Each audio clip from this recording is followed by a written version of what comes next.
Hi everyone and welcome back to another video. So do you want to invest in the S&P 500 using Webull? The easiest method is to buy an ETF that tracks the S&P 500 such as SPY, VOO or IVV. Since the S&P 500 is an index, you cannot buy it directly.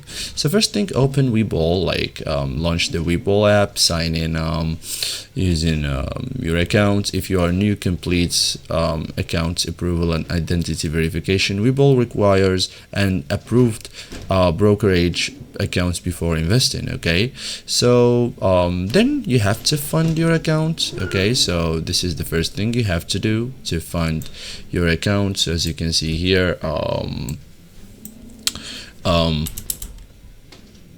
tap transfer or deposit, add funds from your linked bank account, wait for buy-in power to appear. Webull supports cash accounts and margin accounts. Okay, so as you can see here in these pictures, I will show you picture by picture. Okay,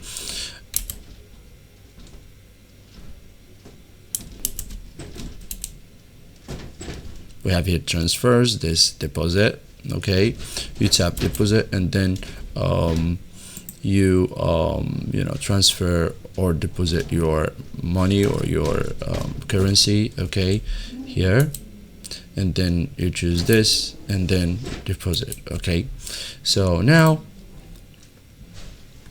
search for an S&P 500 ETF. Okay, so tap the search icon, search for VOO, SPY, IVV. So these ETFs are among the most common ways to invest in the S&P 500. Okay, so open the ETF page, tap the ETF you want to review price, performance, and so on, and then tap trade and then select buy. Webull's trading flow uses the trade button before entering an order. Okay, so thank you guys for watching this video and see you in the next tutorial.